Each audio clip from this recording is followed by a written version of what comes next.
हम हिंदी साहित्य के इतिहास के अंतर्गत भक्ति काल के इतिहास में राम भक्ति काव्य धारा के विषय में पढ़ रहे थे। राम भक्ति काव्य धारा में राम भक्ति काव्य धारा के प्रसिद्ध कवि तुलसीदास जी हैं। उनके विषय में हमने काफ़ी कुछ पढ़ लिया है, लेकिन जो उनकी रचनाएं हैं बहुत ज़्यादा प्रसिद्ध हैं, तो उनसे संबंधित कुछ तथ्य इस तरह से मतलब कि अगर हम उनको विस्तार पूर्वक पढ़ लेते हैं तो तभी उनके उत्तर हम सही प्रकार से कर पाते हैं। तो हम आज रामचरितमानस को विस्तार पूर्वक पढ़ेंगे, मतलब कि रामचरितमानस कब लिखी गई, इस तरह से उसके बारे में। तो रामचरितमानस ये रचना काल की अगर बात करें 1574 ईस्वी में अगर बात की जाए तो 1574 ईस्वी है, ठीक है। विक्रम संवत की अगर बात करें तो 1631 विक्रम संवत है। चैत्र शुक्ल नवमी मंगलवार पूरा समय दिया हुआ है रामचरितमानस का, ये कब लिखी गई, ठीक है। रचनाकार हैं तुलसीदास जी हैं हमारे। रचना में लगा समय 2 वर्ष 7 माह और 26 दिन, क्योंकि ये बहुत ज़्यादा महत्वपूर्ण रचना है तो इस तरह से इसके विषय में पूछ लिया जाता है। भाषा की अगर बात की जाए तो अवधी भाषा में इसको लिखा गया है। प्रत्येक कांड के प्रारंभ में उपलब्ध स्तुतियों में, ठीक है, संस्कृत भाषा का प्रयोग हुआ है। मतलब प्रत्येक कांड जो रामचरितमानस में कांड है उसमें प्रारंभ में उपलब्ध स्तुतियां हैं जो उनमें संस्कृत भाषा का प्रयोग किया गया है। रचना शैली की अगर बात की जाए तो चौपाई, दोहा, सोठा शैली, ये तीनों इस रचना में मिलती हैं। काव्य का स्वरूप कैसा है? प्रबंधात्मक काव्य के अंतर्गत यह महाकाव्य लिखा गया है, ठीक है। कैसा है? प्रबंधात्मक काव्य है ये,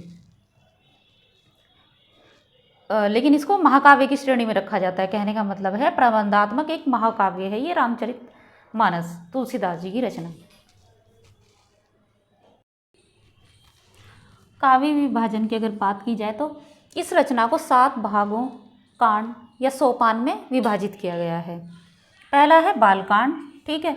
इससे संबंधित प्रश्न भी आते हैं, पूछ लिया जाता है कि कौन सा नंबर 3 कौन सा कांड है रामचरितमानस में, नंबर 4 पर कौन सा कांड है, ठीक है। या कि मतलब अयोध्या कांड के बारे में पूछ लिया जाता है कि बाल कांड के बाद कौन सा कांड आएगा। इस तरह से मतलब प्रश्न अपने हिसाब से बनाकर देता है परीक्षक, ठीक। लेकिन रहता सब कुछ यही है, इसे थोड़ा सा बदल कर थोड़ा शब्दों को अपने शब्दों में परिवर्तित करके दे देता है परीक्षक। नंबर 3 है अरण्य कांड। इसमें विभत्स रस या करुण रस, मतलब विभत्स रस और करुण रस हैं, दोनों रस हैं इसमें। नंबर 4 किष्किंधा कांड। नंबर 5 सुंदरकांड, इसमें हनुमान जी मुख्य पात्र। ऐसे भी पूछ लिया जाता है कि रामचरितमानस में किस कांड के मुख्य पात्र हनुमान जी हैं, तो इस तरह से पूछा जाता है। तो सुंदरकांड में हनुमान जी मुख्य पात्र हैं। लंका कांड, इसमें विभत्स रस, वीर और भयानक रस हैं, ठीक है। और उत्तरकांड, ये 7 कांड हैं रामचरितमानस के।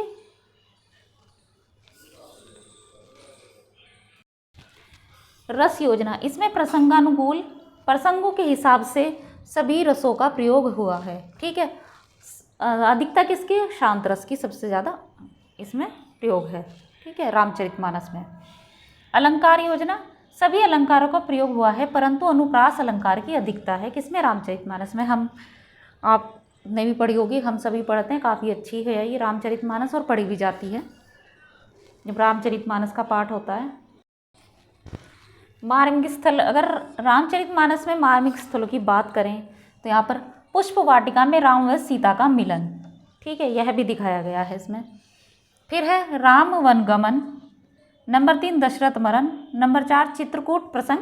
जब चित्रकूट प्रसंग मतलब भरत मिलाप भी इसमें है, भरत जी का मिलना श्री राम जी से, तो वहाँ पर चित्रकूट प्रसंग है ये। वन मार्ग में राम, जब श्री राम वन मार्ग में जाते हैं उसका वर्णन है।